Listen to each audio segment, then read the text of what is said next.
নমস্কার বন্ধুরা, আপনারা দেখছেন পাপাটেল। আমি ইলিয়াস আক্তার।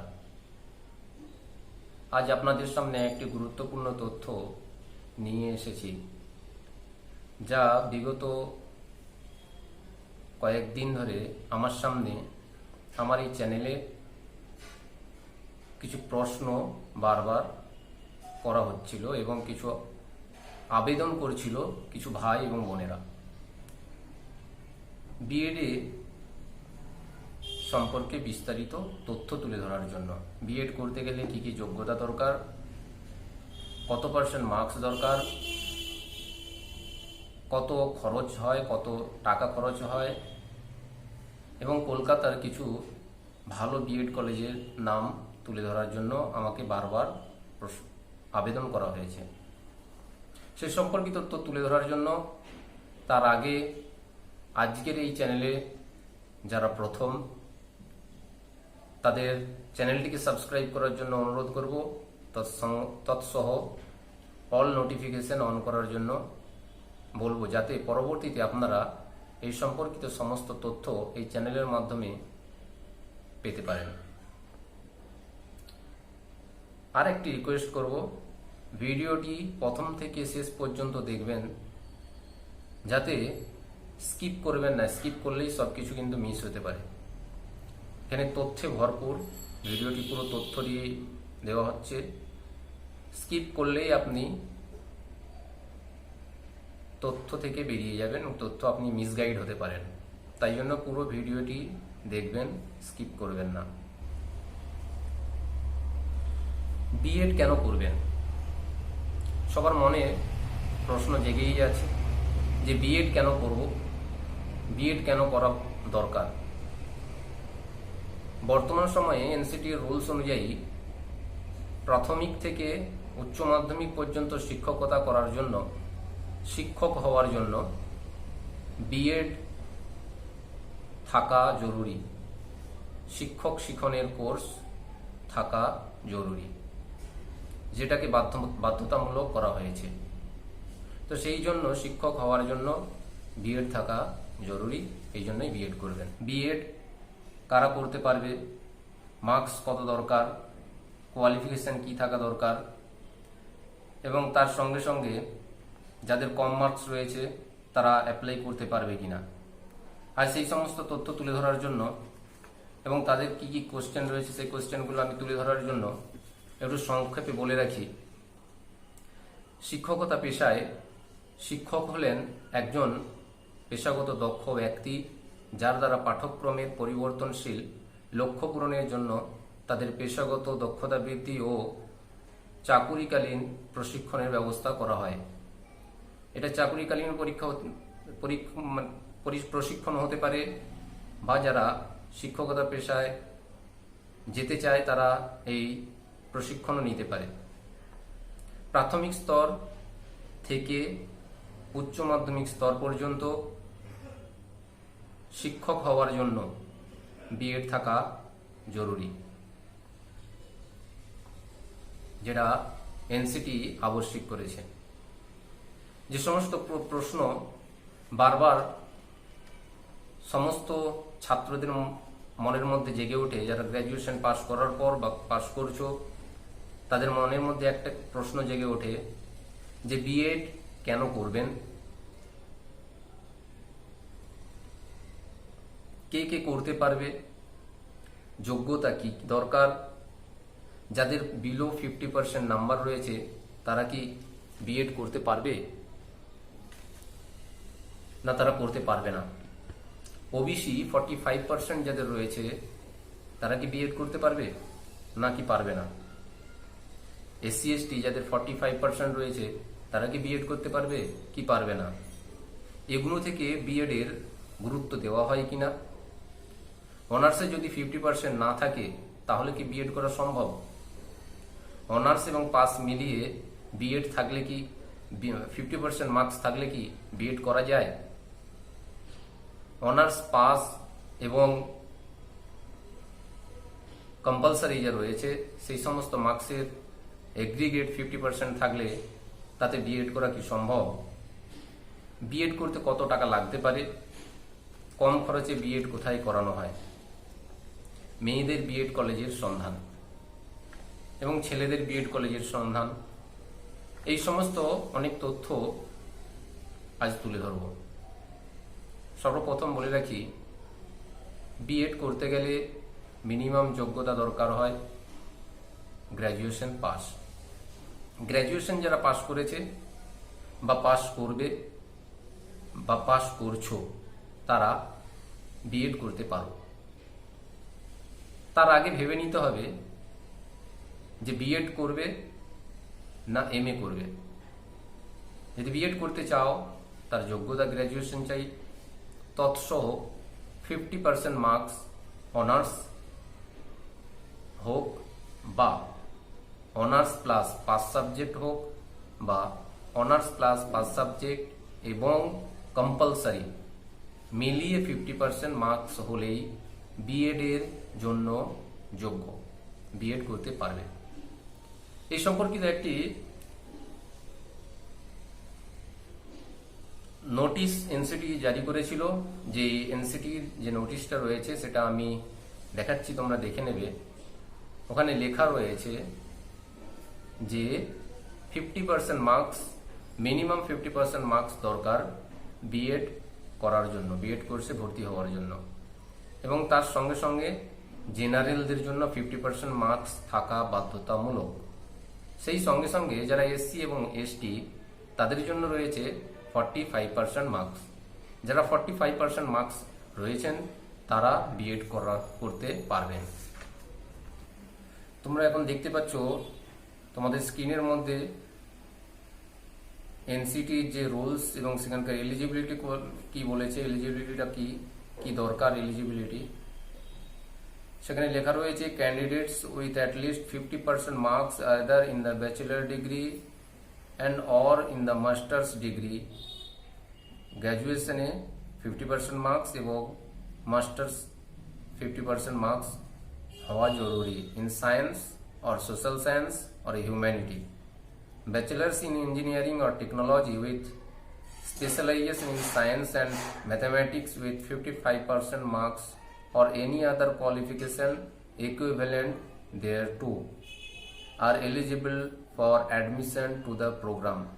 তার মানে বিস্তারিত তোমরা দেখতেই পেলে, 50% মার্কস দরকার, গ্র্যাজুয়েশন অথবা মাস্টার ডিগ্রিতে দরকার এলিজিবিলিটি হিসেবে।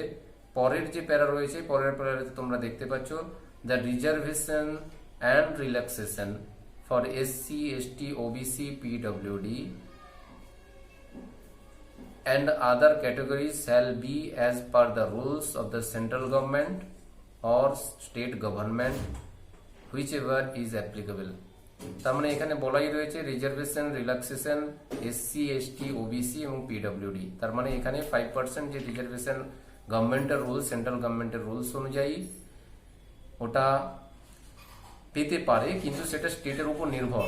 অনেক ইনস্টিটিউট সেটা মানে গ্রাহ্য করে না, অনেক ইনস্টিটিউট দেয় না, তাদের মান কমে যাওয়ার জন্য, শিক্ষার মান কমে যাওয়ার জন্য, তাদের ইউনিভার্সিটির রেটিং কমে যাওয়ার জন্য তারা চায় বেটার স্টুডেন্ট, খুব ভালো মার্কস পাওয়া ছাত্রদের অ্যাডমিশন নিতে। সেই হিসেবে ওবিসির 5% যে রিজার্ভেশন সেটা অনেক ইনস্টিটিউট দেয় না, তারা গ্র্যাজুয়েট জেনারেল এর জন্য, জেনারেল সাবজেক্ট যারা জেনারেল স্টুডেন্ট তাদের সঙ্গেই রেখে দেয় ওবিসিকে। আর এসসি এসটিদের ক্ষেত্রে 5% মার্কস রিজার্ভেশন দেওয়া হয়, সেটা সব ইনস্টিটিউটেই দেওয়া হয়।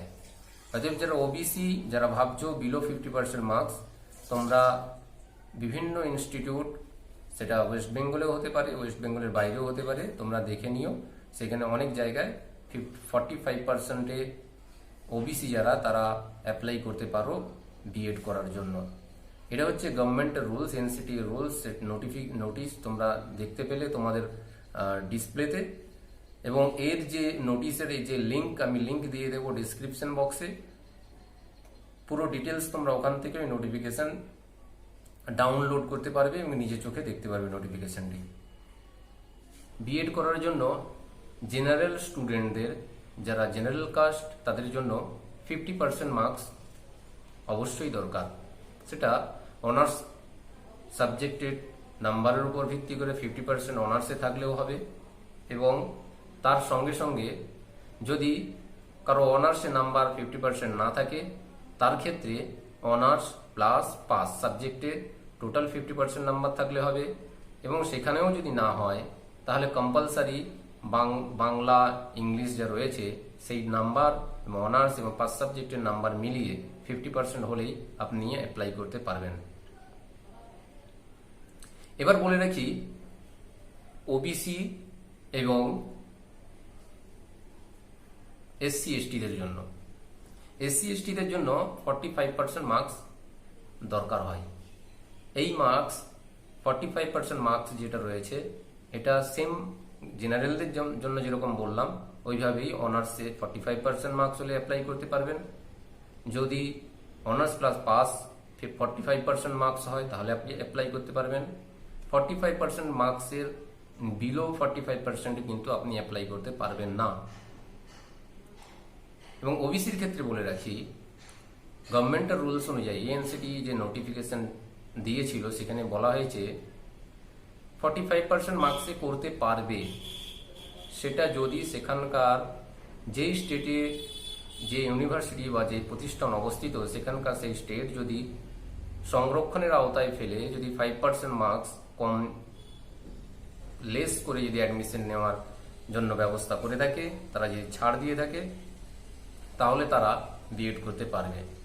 এক্ষেত্রে বিভিন্ন ইনস্টিটিউট বিভিন্ন ইউনিভার্সিটি বিভিন্ন রুলস থাকে। অনেক ইউনিভার্সিটি 50% মার্কস বাধ্যতামূলক করে দেয় ওবিসিদের জন্য, আবার অনেক ইউনিভার্সিটিতে 5% মার্কস ছাড় দেওয়া হয়। 5% মার্কস ছেড়ে দেওয়া হয়, 45% মার্কস হলেই তারা অ্যাপ্লাই করতে পারে। এগুলো থেকে যারা বিএড করছেন তাদের গুরুত্ব দেওয়া হয় কিনা এই সম্পর্কিত অনেকে আমাকে কোশ্চেন করেছিলেন। তাদের বলে রাখি এগুলো থেকে বিএড করানো হয় যে বিএডটা নর্মালি 2 বছরের যা চলছে এখন এগুলোতে 2.5 বছর লাগে।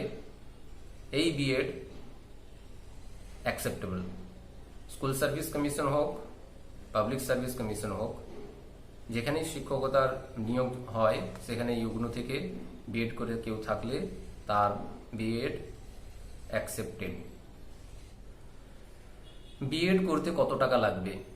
বিএড করতে গেলে ওটা স্টেটের উপর বিভিন্ন স্টেটের উপর ভ্যারি করে। এনসিটির একটা রুলস রয়েছে, সেই রুলস অনুযায়ী একটা অ্যামাউন্ট ধার্য করা হয়, সেই অ্যামাউন্টটি নেওয়া হবে। তার বেশি কেউ নিতে পারবে না, প্রত্যেকটা ইনস্টিটিউটই তাই নেবে।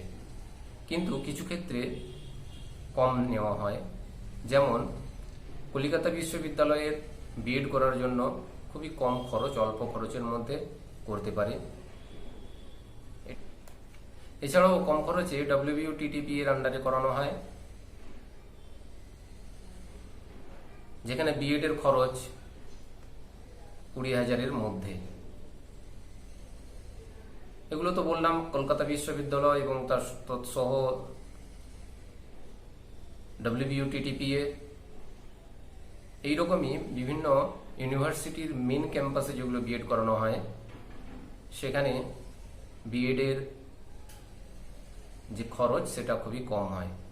আপনারা ওখানে অ্যাডমিশন নিলে আপনাদের কম খরচের মধ্যে আপনারা বিএড করতে পারবেন। মেয়েদের কিছু বিএড কলেজের নাম আমি তুলে ধরছি যেগুলো তোমরা ট্রাই করতে পারো এবং খুব ভালো কলকাতার মধ্যে বিএড কলেজ। যেমন রয়েছে হেদুয়াতে স্কটিশ চার্চ কলেজ, ওখানে বিএড সেকশন মেয়েদের জন্য, অনলি ফর মেয়ে, ওখানে মেয়েদের বিএড করানো হয়। তার মধ্যে রয়েছে Biharilal college of education, Biharilal college of education, যেটা আলিপুরে অবস্থিত। তারপর লরেটোতে রয়েছে, তারপরে শ্রী শিক্ষায়তনে রয়েছে। এগুলো আমার জানা বিএড কলেজ মেয়েদের জন্য কলকাতার মধ্যে।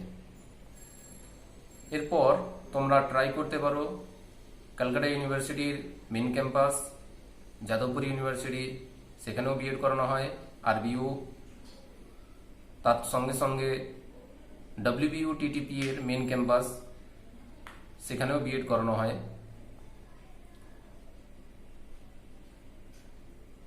এগুলো হচ্ছে বললাম এগুলোতে তোমরা ট্রাই করতে পারো।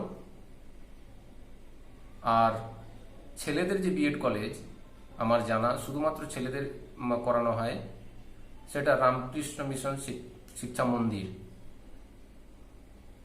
যেটা বেলুড় মঠে অবস্থিত। বিএড করানো হয় ওখানে, এবং সেখানে বর্তমান ফর্ম ফিল আপও চলছে।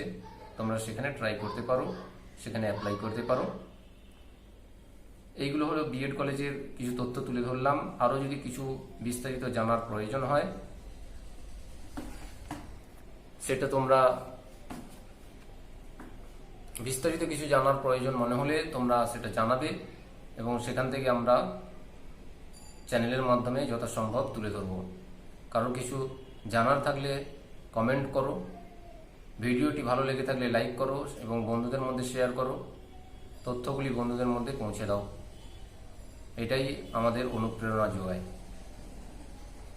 অনেক ধন্যবাদ। চ্যানেলটিকে যারা সাবস্ক্রাইব এখনো করনি তারা সাবস্ক্রাইব করে নাও, এবং লাইক শেয়ার প্রচুর পরিমাণে করো। Thank you.